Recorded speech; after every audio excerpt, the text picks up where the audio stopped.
Bienvenue sur le plateau du Hub Live au cœur du village de l'innovation de l'événement Data and AI for Business 2023 proposé par le Hub Institute. Nous sommes avec Laurence Monsoni, bonjour. Bonjour. Alors vous êtes directrice analytique Europe pour les industriels. Tout à fait. Et Johan Sportes, bonjour. Bonjour. Vous êtes alors également directeur analytique Europe, mais alors pour les enseignes, donc le retail. Exactement. Voilà. Donc, quelles évolutions, du coup, alors vous allez peut-être répondre tous les deux en fait à chaque question, parce que je pense que vous allez avoir un éclairage particulier à chaque fois. Donc, quelles évolutions avez-vous observé ces 2 dernières années en termes d'utilisation de la donnée ? En fait, si on essaye de résumer, notre métier, il n'a pas changé. Nous, ça va faire plus de 15 ans qu'on travaille aujourd'hui et le fond n'a pas changé. On est toujours là pour, à partir de la data, essayer de trouver les bonnes réponses, faire sortir l'information la plus pertinente pour répondre aux problématiques de nos clients. Par contre, ce qui a changé, c'est vraiment les outils. Les outils ont totalement changé. Il y a 15 ans, on utilisait beaucoup SAS, Excel, etc. Et aujourd'hui, la stack technique a évolué. On est sur du Python, du Snowflake, du Azure Databricks, etc.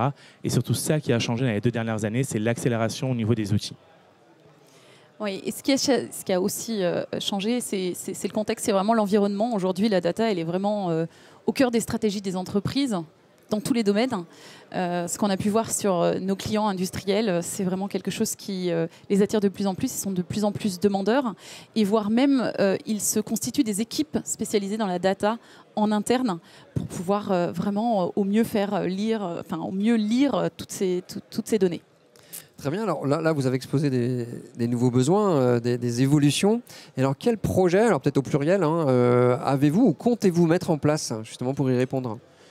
Du coup, là, on a eu pendant plus d'1 an un gros projet de transformation, c'est de changer toute notre infrastructure technique. Comme je disais, on a changé les outils parce que, c'était un objectif de s'adapter au marché, à la fois le marché du travail, parce que les nouveaux arrivants aujourd'hui, ils sont tous des experts en Python et il fallait aussi qu'on ait notre infrastructure.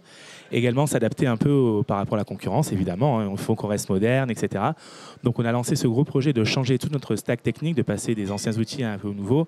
Ça a été à la fois long, compliqué et enthousiasmant. Long parce que on est quand même un service de 25 analystes, data scientists. Du coup, il y avait quand même tout un historique, beaucoup de process qui tournaient. Aujourd'hui, il fallait les convertir, etc. Compliqué parce qu'on passait des gens qui étaient des experts dans leurs outils d'aujourd'hui et ils ont dû totalement réapprendre des nouveaux logiciels, des nouveaux langages. Et ça demandait du coup à chaque fois beaucoup de remises en cause, de revenir un peu débutant sur certains sujets avant de réacquérir de l'expertise. Et enfin enthousiasmant parce que tout changement, en général, mobilise les équipes. Et là, tout le monde était content de se moderniser et d'aller vers ces nouveaux outils. Donc ça a été un gros projet qui a duré plus d'1 an et qu'on est content d'avoir clôturé fin d'année 2022. Et alors ce changement d'outils, ce changement de façon de réfléchir, de faire, elle a surtout ouvert une perspective infinie de possibilités de ce qu'on va pouvoir faire. Et notamment, ça a remis en question pas mal de méthodologies, de mesures, des méthodologies pour faire parler la data. Et vraiment là, sur nos perspectives, sur nos prochains projets, on va avoir vraiment des enjeux liés aussi à la digitalisation, l'omnicalisation de notre campagne. Et donc, on va avoir une revue de nos méthodos. Il va falloir se remettre en question aussi sur notre façon de mesurer et de faire nos insights. Alors, vous parlez de remise en question, mais alors comment mieux gérer le traitement de vos données ? Alors, comment vous gérez mieux d'ailleurs dans votre entreprise le traitement des données et comment vous utilisez aussi du coup l'intelligence artificielle ?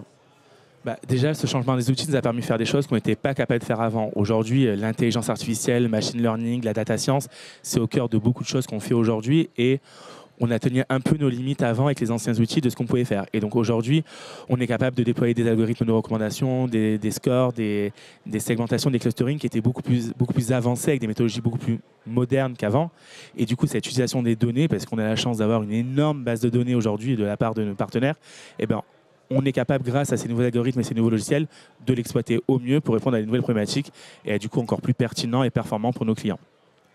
Et au-delà de l'intelligence artificielle, nous, on va rentrer dans dans un nouveau mood, dans une nouvelle façon de faire qui va être l'industrialisation et l'automatisation de nos anciens process, donc tout ce qui était purement analytics. Donc ces nouveaux outils vont vraiment nous permettre de faire ça. Et l'objectif derrière, il est vraiment d'enrichir aussi le métier de data analyst derrière pour se concentrer vraiment sur des choses qui sont plus à valeur ajoutée, qui sont plus techniques, plutôt que de lancer des analyses, restituer la data, la mettre en forme. Voilà. Aujourd'hui, on aura des plateformes éventuellement qui lanceront ça toutes seules, directement dans les mains de nos clients internes ou externes. C'est vraiment notre objectif. Et les data analystes resteront là pour justement se pencher sur des problématiques d'intelligence artificielle, de choses beaucoup plus poussées. C'est ce qu'attendent nos clients. Et aujourd'hui, on a vraiment la possibilité de le faire avec ces nouveaux outils. Très bien. Laurence Monsoni et Johan Sportes, merci beaucoup. Merci infiniment. C'était très intéressant. Merci à vous de nous avoir avoir très bientôt à vous. Et quant à nous, chers internautes, donc retrouvons-nous ici même sur le plateau du Hub Live en direct sur LinkedIn au fil de ces 2 jours Data and AI for Business 2023. À bientôt.